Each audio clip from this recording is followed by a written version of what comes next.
This is an RNZ podcast. This is Mediawatch. I'm Colin Peacock. This week, our media were again in emergency mode for Cyclone Gabrielle, offering hours of extra coverage on air, online and in print, and even reporting the basics in stricken areas that didn't have the basics of power, communications, or even homes of their own for reporters in some cases. We'll hear from a newspaper editor who found himself powerless to publish, literally, before recovering to put out free emergency editions for his region, which was cut in two and cut off from the rest of the country, and his reporters cut off from each other. In the event of a big news event, the phones ring hot, and my phone wasn't ringing at all, We'll talk to one former editor and one current one about what the country's media and the powers that be can take away from all this for the future. When the technology doesn't work, you're stuffed. And we begin by looking at how many media helped to get us prepped by opening our eyes to the danger on the way in advance of the cyclone, while others insisted there might not be much to see. I'm turning the radio off, just like I did with Kerry this morning. Once again, another media beat-up. Overreaction, underreaction. Doesn't matter what the action is taken, the media will spin it to get the best reaction for talkback, and I'm tired of it. That was Andrew Dickens on News Talk ZB last Monday lunchtime, reading out a text from a listener who thought that the media were overcooking Cyclone Gabrielle, whose effects were just getting going on land. And Andrew Dickens let that guy know what he thought. All we've done is repeat exactly what the local authorities say, exactly what central government has said. We've just conveyed the information that we've been asked as the media to convey. We are the media, in between the authorities and you. There has been no beat up by the media purely to get ratings. We are purely reporting what is being said and being done. And fair enough too, in what ended up being a nationwide state of emergency, only the third one ever declared, alongside the COVID crisis and the Christchurch quakes so far this millennium, and a crisis that also claimed lives, including those of rescuers. And not for the first time in recent years, our main national media outlets aired hours of non-stop coverage with few flat spots and masses of live online reporting round the clock too, giving a comprehensive picture and pictures of what was going on, where it was getting worse and then better, and where communications blackouts and remoteness made it impossible to say. So with Cyclone Gabrielle still to do its worst last Monday lunchtime, Andrew Dickens insisted people did need to hear about it to prepare for it. If you want to stop listening, fine, go ahead and do what you want and blunder into a floodwater if you want. But what should we do? Just start censoring it? Not tell you what the local government wants? Not tell you what the central government has said? Well, of course not, though, as Andrew Dickens was well aware, these days reactions like those come from a hefty hinterland of suspicion and even paranoia about the media and its motivations. A lot of media over COVID got into a lot of trouble because all they did was repeat exactly what the Prime Minister said, as though everyone expected the media to actually make some sort of judgment call. What happens if, in fact, Brett, you happen to be in a place where you were affected and that hearing the report on the radio saved you? Would you then call it media BS? Good luck to Brett and others waging a culture war not just against the media, but a cyclone. And shortly after that, the Civil Defence Minister, Kieran McAnulty, praised the media for forewarning us all. Keep listening to the radio. You guys are doing a great job in updating people, and it's very much appreciated. And others had similar praise for the media too, which had been criticised, remember, during Auckland's last emergency, the floods, just 2 weeks earlier. Auckland's Deputy Mayor Desley Simpson was also eager to guard against complacency about what was still to come. Today, all right, not this morning. What you're looking out at the window, it's raining and there's it's not nothing. actually we not ain't so much seen wind. nothing yet. This isn't it. But already copping it at that point were Northland and Coromandel. On Monday morning's AM show, reporter Ashley Yates had to hand back to the studio from Whitianga because the wind was just so strong she couldn't be heard above it. And then ITM fishing show host Matt Watson showed his Bay of Islands home getting hammered. Pretty windy!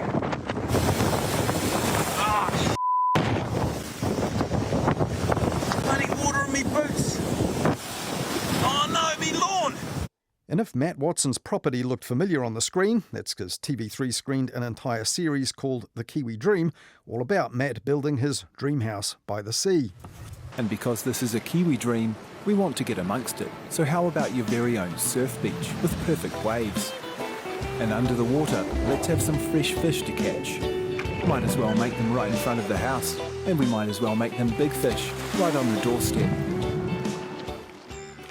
right now those fish could be in his house, not just at the doorstep, prompting this question from the AM show's host Ryan Bridge on Monday. But looking at a storm like this, do you think, we should have gone up the hill a bit more?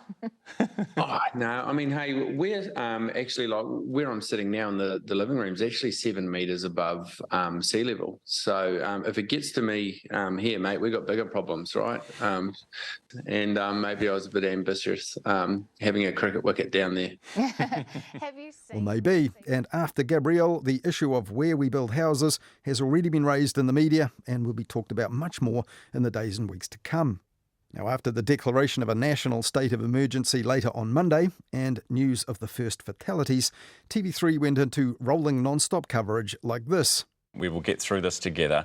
We'll be with you live on air this morning through until 11 o'clock. We'll have more coverage on 3 throughout the day. Other media too launched into non-stop coverage, stretching their newsrooms to the limit.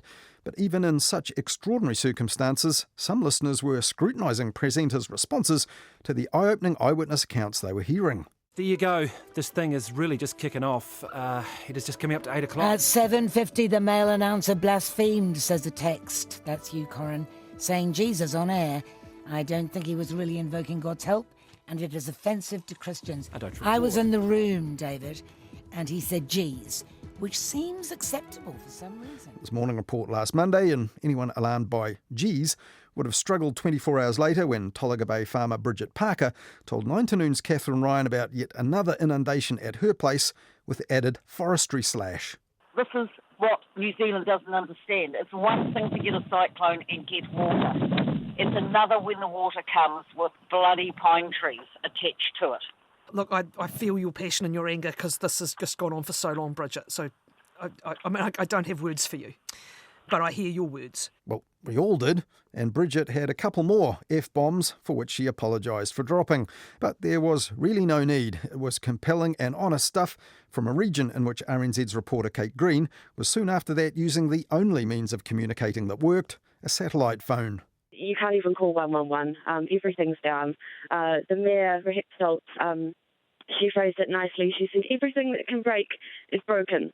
Now, Gisborne is a city and Tairāwhiti a region not well covered at the best of times by our national media, who don't have staff or outlets there. And it's a bitter irony that in the worst of times, it was so hard to get the word out, leaving media resorting to old-school forms, as Wednesday's 8 a.m. news on RNZ National made plain. The Gisborne Mayor says newspapers will be delivered to all residents in Gisborne today with an urgent conserve water notice. Internet is down in Tairāwhiti. Mayor Rehette Stoltz says the region only has enough water to last a day. Teams from Fire and Emergency, as well as from the Council and MPI, will be walking the streets today. So people, please watch out, read your Gisborne Herald. We have information in there. And where phones and internet were all down, radio was the only game in town. And even broadcasters with a boosted audience on old-fashioned but robust AM transmission were going to great lengths to ensure that they stayed on air. Here's Mike Hosking on News Talk ZB on Wednesday. And we need to get the generator going. To get the generator going, we need diesel. You can't get diesel, there's no power to pump it. So if you're on a farm or something like that and you've got diesel spare, we'll buy it, obviously, but if you've got diesel spare, then we're interested. And later that same day, Today FM's afternoon hosts were frustrated by what they could relay over the radio. That government website is a waste of time. Basically no internet in Hawke's Bay. It's in and out, like being on dial-up. They need to hit the radio stations to give out information. Yeah, well, we are a radio station, but we obviously need to know what the information is. I want to know exactly where... They haven't got, all they've got is a transistor radio. Yeah. Actually provide a means for these people who need the information to damn well get it. On Wednesday, RNZ also switched its focus to areas that were cut off or without power, or both, and depending on the radio. And knowing that those who could get online might only have the bandwidth for the basics, RNZ's live online updates went text only, with news they could use and download as easily as possible. But some of those in those same circumstances were the reporters themselves, such as RNZ's Anusha Bradley, normally in Te Awanga, east of Hastings, but evacuated because of scenes seen in her local paper. Just looking at the picture on Hawke's Bay today, an absolute shocking picture of a a manhole cover just being blown off and huge spout of dirty brown water. I mean, this just looks... that's right outside my house. So I think our garage is gone. We were about sort of 3 steps up into our first floor, so we're hoping that it doesn't reach the floor level. But, if it keeps rising, it possibly will. And the same day, Chris Hyde, the editor of Hawke's Bay Today, penned his own vivid vignette of communication stalling and then crashing, and himself ending up literally powerless. I spent the first day literally not being able to talk to anyone, really. I was in a black hole. It was just a infuriating experience and a humbling experience to know some information but not know much, but even the information that you do know you can't tell people. In the event of a big news event, the phones ring hot, and this was the biggest news event that Hawke's Bay has had, I would say, since the Napier earthquake. And my phone wasn't ringing at all,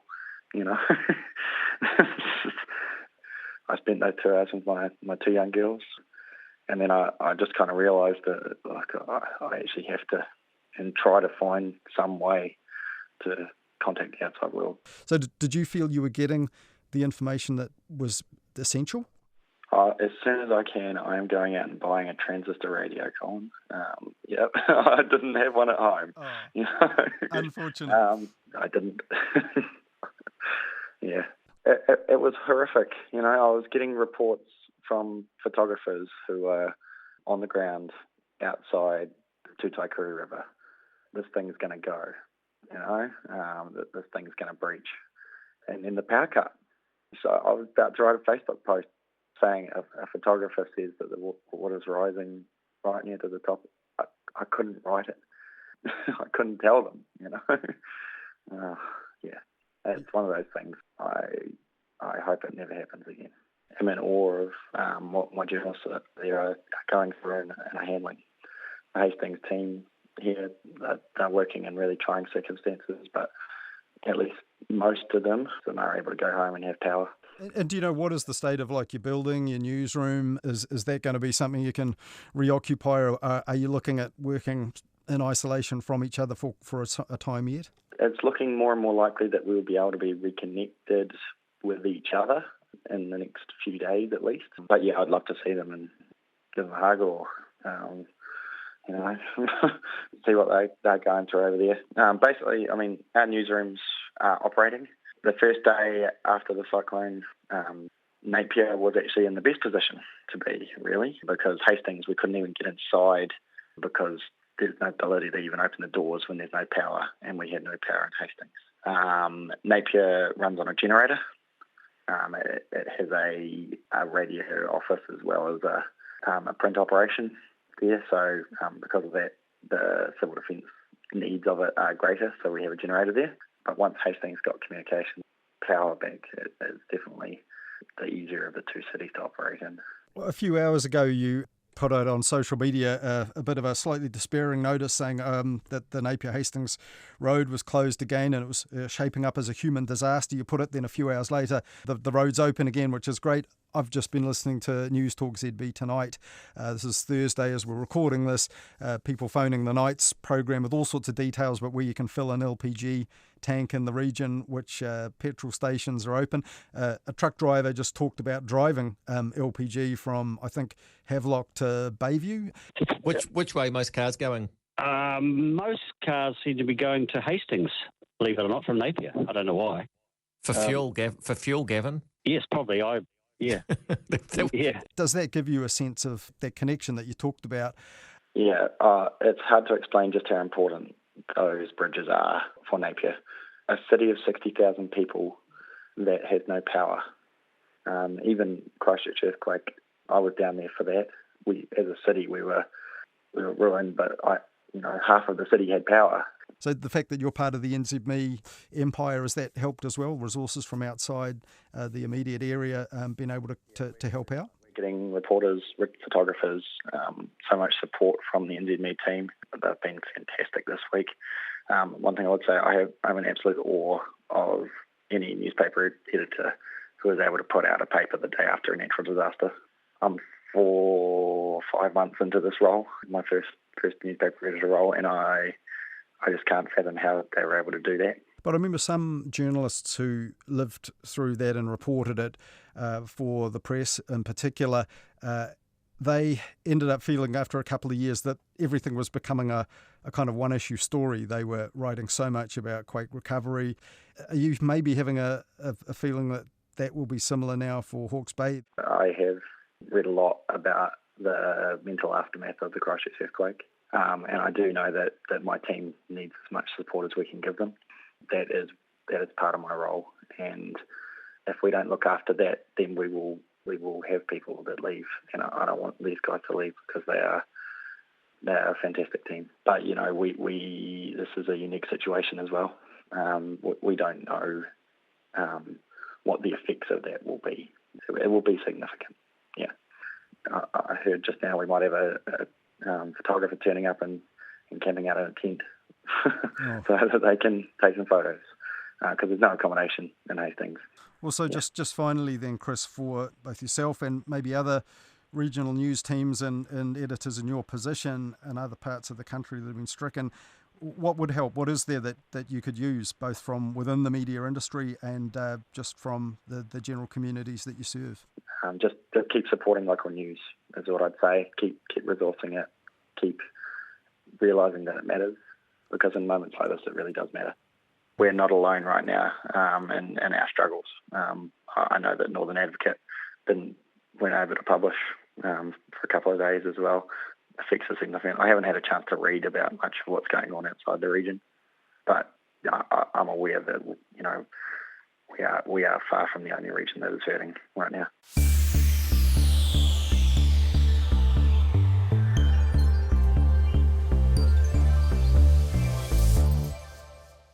That time without communications, Chris Hyde later wrote, meant time to reflect on the disaster they'd really rather be reporting, but there will be time to reflect properly and learn from all this after it was over, he said.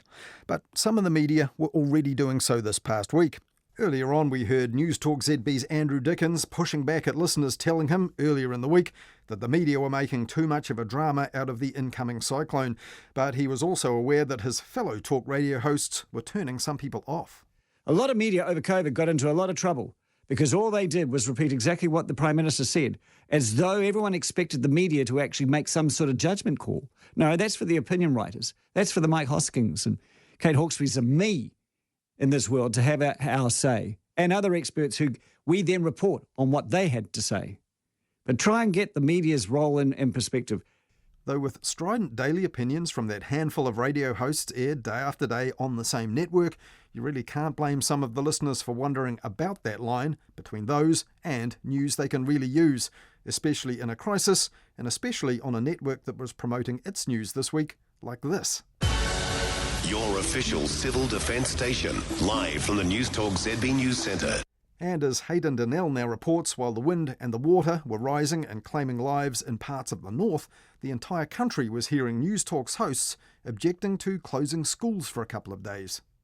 And, I just have the sense that maybe we need to take a bit of a breath in the media with our hyperbole and the motive language around it, because I'm not sure if it's really particularly helpful in some of the media coverage and the metaphors that are used. And of course, media, we also out to tell a story and things like that. But I'm being polite because privately I just look at some of the coverage and go, well, this is just getting ridiculous. That's News Talk ZB's Tim Beveridge admonishing the media for being what he saw as a bit OTT about the threat posed by Cyclone Gabrielle last Sunday afternoon. Just hours after he called the cyclone overblown, News Hub at 6's Karen Rutherford was barely audible over a blustering gale as she crossed live to presenter Laura Tupou from the Coromandel. And with slips predicted on that road in the coming days, emergency services particularly are concerned that they may not get out by road, and they're certainly not going to get out by air, Laura. Karen Rutherford live from Whangamata, Tēnā. News Talk's trivialising commentary on Cyclone Gabrielle persisted, even as the storm's destructive reality swam into focus. On Monday, early morning host Kate Hawkesby decried what she saw as hysteria from authorities over the cyclone. Here she is reading out some listener feedback. Kate, the whole thing's been blown out of all proportion. I have sympathy with that because I feel a wee bit the same way, but I hesitate to just add a but there. It may well be coming in later on this afternoon. If it doesn't, then they have really done their chips on these warnings. I mean, one of the headlines I saw in News Hub was, "There will be destruction." That was the headline. If you've ever seen anything more anxiety-inducing in your life, I don't know. So, they seem convinced it's coming our way and it's going to happen, so we shall see. Later in the show, her husband Mike Hosking came on to add his own derision to the mix. So what we've done is whip ourselves into this extraordinary frenzy. I'm listening to your mate Chris from the Met Service. He's now talking about 100k winds as being like a hurricane. Well, he described it as ferocious. Anyone who lives in Wellington, has lived in Wellington, 100k's is a breezy day. You've still got an outdoor table at the cafe. I mean, what we've done is we've got ourselves into this mental state now where anything is... We panic. But I also think we're in a state now where we want to be told what to do all the time. And we almost enjoy it. It's like, hunker down, don't go to school, don't go to work. It's like we almost enjoy the panic. The pair did go on to concede the possibility of some damage in coastal areas. Around the same time as Hawkesby and Hosking were guffawing at the so-called hysterical reaction to the cyclone and scoffing at the media for telling people it would cause destruction, TVNZ Breakfast's newsreader Chris Chang was informing people of the damage it had already done. Many homes are without power. Transportation across Auckland has been limited and many schools have opted to close. Over on News Talk ZB, the hosts continued to poo-poo the cyclone's impact as the day wore on. On her mid-morning slot, Kerry Woodham lambasted Auckland schools for deciding to close for the day. With Cyclone Gabrielle, nothing has happened really yet. I get why emergency services want this to happen. It means if something happens, kids won't be stranded at school. It means if something happens, the roads are clear for emergency responders to get where they're needed. But what message does this send to our children? Yet again, their education must be sacrificed for the greater good. And her talkback caller couldn't agree more. As if it's not bad enough, the morons plead it's for the health and safety of our little poppets. What are they going to do next? Say for the counselling's available, because we know, like COVID, your children will be very anxious about all the water. They would have seen the puddles the other day and slipped on their bloody BMXs while they were wagging schooler down the skate park, for Christ's sake. Have a nice day. Thank you, Tim. Here's what Woodham told a caller complaining his daughter's school was closed on Monday and Tuesday in Napier.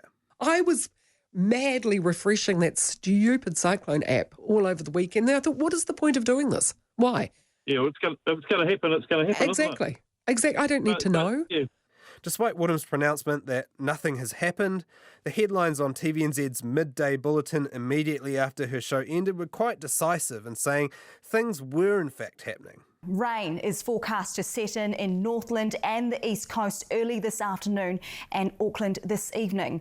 Around 58,000 people are without power across the top of the North Island. Thousands of those homes without power were in Woodham's hometown Auckland, with the majority north of Orewa. The situation was worse in Northland.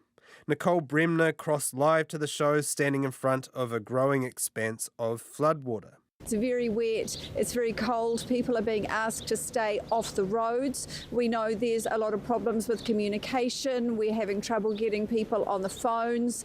We know that one of the big cell phone towers is out, and of course there is electricity cuts to homes too. Unfortunately, some couldn't watch that informative, responsible reporting from Bremner and the TVNZ team.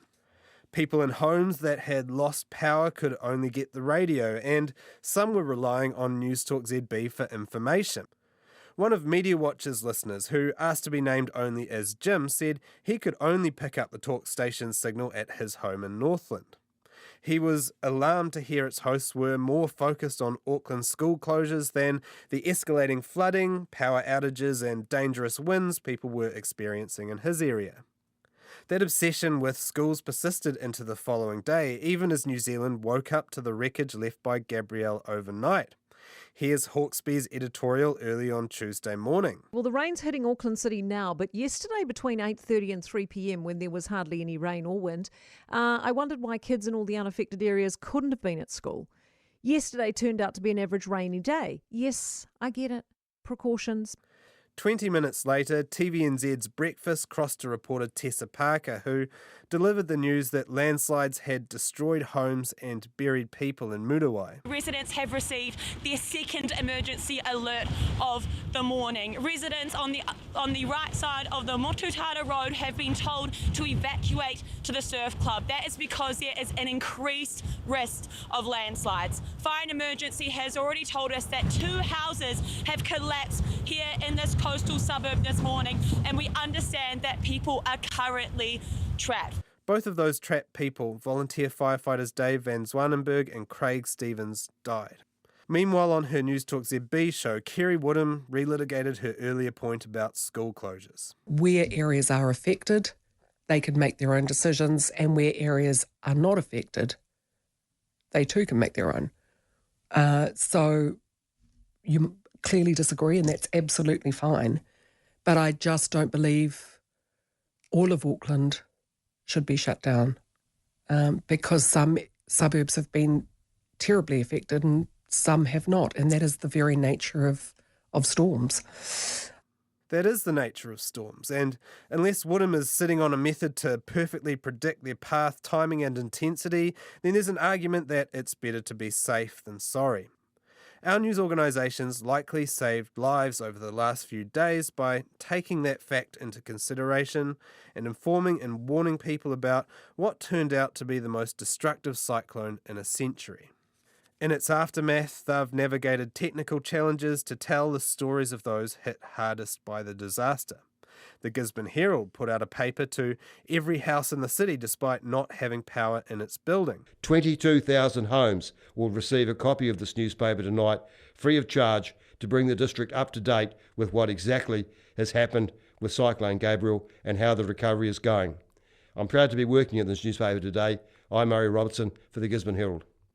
As we heard earlier, News Talk's NZME stablemate Hawke's Bay Today overcame similar difficulties to put out free editions of its own, and News Talk ZB itself scrambled to broadcast civil defence information and news updates in Hawke's Bay on 96.7 FM after its regular FM and AM frequencies were knocked off air. They all provided a vital public service. But in a storm that killed people and washed away homes, some front-rank hosts and key time slots at our most popular national talk radio network obsessed about a missed day of school. Education is a wonderful thing, but perhaps it's not our students who most need to sit down and take on board some information from people better informed than they are. Hayden Donnell there looking at the contrarian conclusions contradicting civil defence information and indeed other media reporting on News Talk ZB this week after Cyclone Gabrielle struck.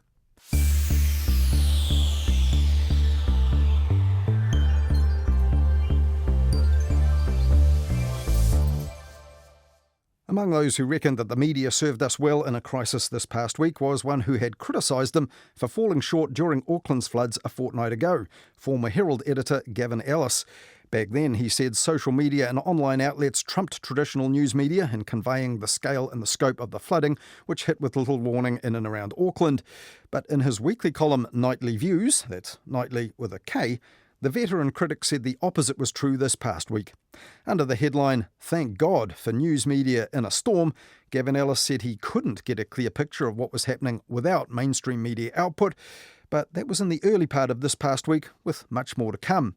So what was it that made the difference, and what should editors and those who run and fund our media learn from this past week? Those 2 episodes were chalk and cheese. Coverage of Cyclone Gabrielle by all media, I think, was excellent. Information that was conveyed to the public gave a very, very good picture of just what we were confronting, both in the lead-up, warning people about what was to come, although that wasn't universal. By and large, the media saw what was coming, told people what was coming, and then took them through it and into the aftermath, and what an aftermath it's been. Well, Kevin, what in your mind made the crucial difference? Was it merely the fact that we had a couple of days of clear meteorological warnings and evidence that something enormous was coming, which wasn't quite the case with the deluge in Auckland? I think there was a realisation early on that we were confronting something immense magnitude. In circumstances like this, as I pointed out in my column this week, they have the ability to draw together multiple strands of information and present it coherently, where official sites, if you go to some of them, you get led from link to link to link to link to link. It's very difficult. But even more pressing, of course, is if you haven't got electricity, you haven't got those online links anyway. And that was when I think radio certainly really came into its own, but also print. Hawke's Bay Today putting out a special edition, which was crammed with information. Chris Hyde and his team at Hawke's Bay Today did a great job on that, that in a crisis like this, news media is absolutely indispensable. But it raised in my mind, the broader issue. We're looking at organisations like the BBC and the ABC talking about a fully digital future, moving away from linear broadcasting. And it made me think, well, what happens to radio in those circumstances where if you haven't got power, are you still able to access radio in the way that you can with an old steam transistor radio now? It doesn't matter whether you're sitting on your rooftop surrounded by water, you can still have a radio on. Deliberations about the future of media, and I don't limit it to state-owned media, Colin. I think that we need to have a broader conversation about the future of media in this country, and I think that the requirements in times of urgency need to be looked at quite widely. People are already, and some media are already raising these issues of managed retreat and overall the bigger picture of climate change and whether responses need to be accelerated in that sense. If you were in charge of a media outlet now, would you be thinking, hang on, it's a bit too soon for that sort of stuff, just days after, when there's still so much to be conquered and put right in the short term, or is it actually a good time to start thinking about those things in the media? We need to depoliticise this issue for the next few days at the very least. Let's get over the need to rescue people, see people safe, housed, and so on. Politics can get in the way of things. We've already seen a bit of it. With David Seymour saying that Parliament should be reconvened to hold the government to account. Well, that will happen. It doesn't need to happen this week. Even commentators, we've seen it on commercial radio, bringing the politics back into it. Well, you mentioned the commercial radio, and we've had some feedback from listeners who are irritated, annoyed sometimes by, hearing the opinion-heavy hosts on the News Talk ZB network. You live in Auckland City, where those broadcasters are also based, where the weather apparently wasn't so bad as it was in other parts of the north, yet people who were in those parts of the country were hearing those people talking about the conditions as if nothing too bad was really happening. And, for example, they couldn't fathom why schools would be closed for a couple of days and that this was overreach and panic and so on. Does that sort of stuff matter to you? Or if you're tuning into that station, you know that contrarian hosts is part of the mix, part of the engagement, and really it's no big deal? In normal times, they can thrive on contrarianism if they wish, but in times of crisis, they have a responsibility to concentrate on clear, concise, comprehensive information, their commercial interests, and to switch that culture off may be very difficult for them, but I think they've got to try. When I listen to other programs and watch television and read newspapers, there were some element of the political process covered in them. By and large, they concentrated very, very much on what is happening to people, what do they need, how can they be helped to recover. And I think that those are the imperatives that need to be concentrated on this week and maybe next week. Would you actually urge the powers that be at NZME or the News Talk station to sort of reach out to those hosts who are airing that sort of stuff and say, just pull it back because it's actually clashing with what's in the news bulletins and the listener-generated feedback they're also airing, which is also useful intelligence about petrol stations that are opening and relief centres and so on? They could play a very useful role in telling their listeners, look, control your baser instincts for the moment and concentrate on things that'll help people. If you've got information that can help people, let's hear about that. That's Gavin Ellis, former editor-in-chief at the New Zealand Herald, who said thank God for news media in a storm this week in his column The Nightly Views, which is actually a weekly column which you'll find online at nightlyviews, that's nightly with a K.com. So, once this crisis passes its peak, what will editors take from this, the second deadly and extreme inundation of the Upper North Island, in little more than a fortnight? I asked Richard Sutherland, formerly a TV news chief at Newshub and TV3, and TVNZ and Sky News, but now head of news at RNZ.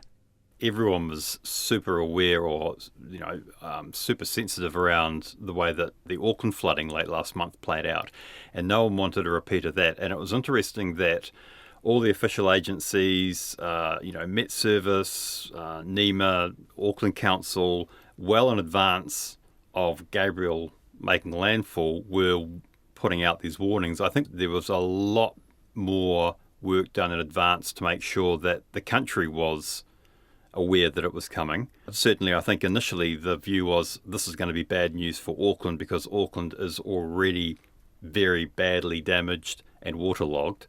But as it turned out, of course, it ended up being Northland, Coromandel, Hawke's Bay, Gisborne, those areas that copped the worst of it, which is not to say that there hasn't been some damage caused to the Greater Auckland region by this, but certainly I think the worst damage is further down country. But last time, around the anniversary weekend, the deluge and floods in Auckland, there was angst about the declaration of emergency and the communication of that. As the leader of a news operation, does that make an awful lot of difference? I mean, once an emergency is declared, whether it's a nationwide one or not, does that change? Is there a button that gets pushed that says you do certain things, leading an outfit like RNZ News and their response? We tend to make our own sort of de facto declarations of emergency as we see these things coming down the pipeline. I'm sure that for official reasons and for logistical reasons, there are very good reasons for official declarations of emergency, but in my experience, journalists don't wait for the official word that something is bad. We know very early on that it's going bad and react accordingly. A fair number of journalists in and around Auckland and the various newsrooms, the media organisations there, but that's not the case for all these parts that have been hit. For example, Gisborne, I mean, there is not a bureau for any of the major news organisations like Stuff or NZME. They don't have publications there. RNZ doesn't have a permanent office or bureau, hasn't had for a lot of years. Maybe a reporter for the local democracy reporting service. But when this happens, do you have a feeling that when this hits, are you thinking, well, I wish we had more people in these places that are important? I've never worked for an organisation, for a newsroom that didn't need one extra person in another part of the country. There's always that demand for resource. I think what this incident has shown us is that with the increasing impact of climate change, news organisations, particularly public service, lifeline utility organisations like RNZ, we are going to have a look at our geographic coverage as well as our general coverage based on population. So, for example, it's easy to say, yeah, we're going to have big newsrooms in Auckland and Wellington and sizable operations in places like Christchurch. What's happened over the years, for a number of reasons, a lot of them financial, all news organisations have contracted, and you contract to your home city or you contract to a big metropolitan area because that's where the population is and that's where the bulk of your audience is. But this cyclone has, I think, reminded us all as a nation that it's really important to have reporters in the regions, to have strong infrastructure in the regions. And I would argue that Radio New Zealand, or RNZ, is a key piece of infrastructure. And we are already drawing up plans for certainly extra boots on the ground permanently in that part of the world. But also we need to think, we need to think about where is the next Hawke's Bay or the next Gisborne. Are there other regions that we need to have more people in so that we can respond faster to these sorts of things? At the end of the day, it all comes down to money, what we need, where we need it, and then how are we going to pay for it. Over the last 12 years or so, lots of these major emergencies for which the media had to respond with rolling coverage on radio, television and online. I guess modern communications, digital technology and equipment makes it possible to get in and out and report from places and get information. We don't necessarily have an office or a dedicated journalist, but when that stuff fails, that's what's happened this past week. We've seen places with literally no power, so when the cell phone towers either go down or the batteries run out, does that change the way you report the news? Like, for example, did RNZ kind of pivot to providing information knowing that there were people who'd be listening to battery-powered radios and that would be all they'd be getting? Yes, it's interesting you say that, because I think one of the reasons why most news organisations over the last 20 years or so, as they reacted to dropping funding, would look to the increased productivity gains from technology and go, well, it's okay, we can have fewer people because we can do more with less using the technology that we've got. The internet has changed the way that we report, and I think that that's all great, but when the technology doesn't work, you're stuffed. And I think that this has been a huge wake-up call to all of us, that we need to have redundancy in place to an extent that we probably didn't think we needed to. And that doesn't go just for broadcasters or news organisations. I think it goes for every piece of infrastructure. The cell phone companies are going to have to think about how they do things. Lines companies are going to have to think about how they prepare for these sort of things. And, it's going to mean we're going to have to spend a lot more money on resilience and redundancy of systems. As a nation, as a society, not just the news media, but that's certainly something we'll have to look at very closely. But in terms of news gathering and news presentation, interesting things like, for example, RNZ's online updates going text only, because knowing that if people had any online capability at all, it's likely to be 3G crawling on old-fashioned dial-up, no room for the graphics and all of that would slow it down. Yeah, it's certainly been a reminder, perhaps to generations who have not been brought up with transistor radios, that a transistor radio is actually something quite important to have in a disaster. And I think that what you'll find is that this will sharpen the minds of people on just how important, and I'm going to use a horrible term here, legacy platforms like AM transmission are in civil defence emergencies like the one that we've had. I mean, God forbid we have anything like this again anytime soon, but certainly I think we should work on the assumption that there will be something like this, and we do need to be prepared for it. And good old-fashioned radio, and we saw this to a lesser extent with the Tonga volcano. Tonga was cut off from the internet, and there were no comms in there. The only thing that was getting through was shortwave radio. Now, in the 2020s, here we are talking about shortwave radio, something that's been around since the early 1900s. And it's still doing the mahi. And same thing with AM transmission, I think, in this country. We are going to need to think very carefully about how we provide the belt and braces in terms of broadcasting infrastructure for this country as a result of this. Well, if I put you in the position of saying, let's say there's going to be another major emergency in the near future, just as you've had, two within a month. If that happens, is the feeling like, okay, we've had lots of practice now, from Pike River onwards, Christchurch Quakes, March 15th, Whakaari White Island, all those things that have happened in the last 12, 13 years, it's okay, we got this, we know what to do? Or are we thinking, we can't do this again, that, the well of this reservoir of people and of activity and money and all of it that it takes is drying up? We want to be careful that we don't suffer from recency bias.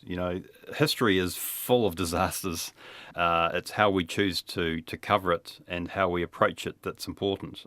And we have the tools now, in the last few decades or the last 100 years or so, we have mass media, which we didn't have up until quite recently in terms of civilization terms. There's always been bad stuff happening. There's always been significant events happening. There's always been disasters. It's just that we haven't always had the tools with which we could communicate to everyone about what is happening. There's always going to be something around the corner that's going to happen that's going to require a significant amount of coverage. If something like this happened again next week, would we cover it? And how would we be able to cover it? We would cover it. We would find the resource, because that's why we're here. And I'm not just talking about RNZ here. I'm talking about all news organisations. This is our bread and butter, and this is why we're here. But none of our news organisations are huge. If I take TVNZ, News Hub, any of them, they don't have a whole lot of surplus staff. And broadcasting live, continuous rolling reliable coverage is exhausting, particularly television with a visual element even more so. There must be a limit to the number of times where news organisations, that aren't huge in scale, and we don't have a joined-up big public media entity, and we're not going to have one that's covering all the major media. There must be a limit at some point to just how many of these things you could do at the sort of quality and level of intensity that they seem to demand.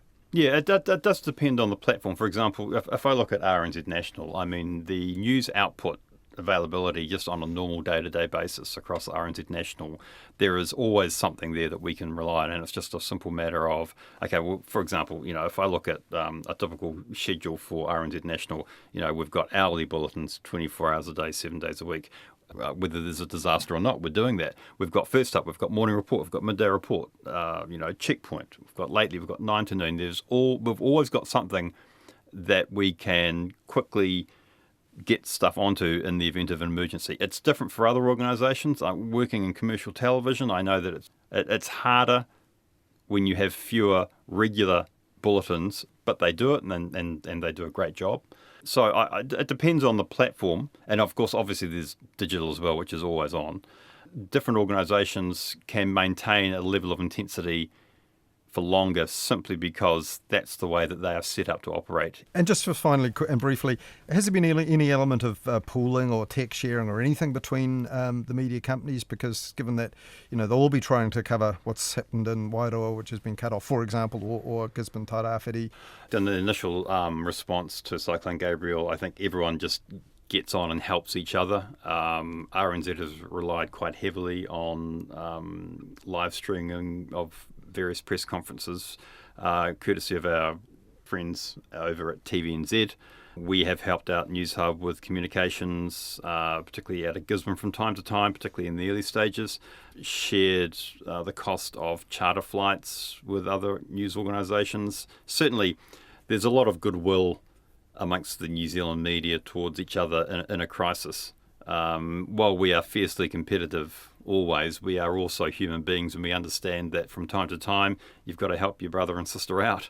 And so I've been really pleased with the level of cooperation between the various media organisations over this crisis. And will you have an opportunity, Richard, to get together with them and you think discuss some of these things that, as you said, there are things to consider now about how we cover these things, geographic issues, climate, all of that. Do you think any of that will be discussed between yourself and your peers at other media organisations in any kind of structured way? Casually, there will be conversations. I think that we are at a moment in time where we could actually do something a bit more formal around building a more robust media infrastructure, particularly in regional New Zealand, but also for the whole country. I would be very, very keen for the industry to get together and thrash out a way to make sure that the whole country can benefit from the combined resources that we all have. Again, everything comes down to money, but if the need is there, the money will be found. RNZ's Head of News, Richard Sutherland.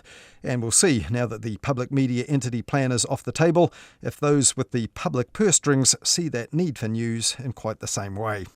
Well, that's all we have for you on the media this weekend on Mediawatch, but we'll be back with more on the media next Wednesday night after the 10 p.m. news during nights, talking to Karen Hay with Midweek Mediawatch. And then back again with more Mediawatch at the same time next weekend here on RNZ National.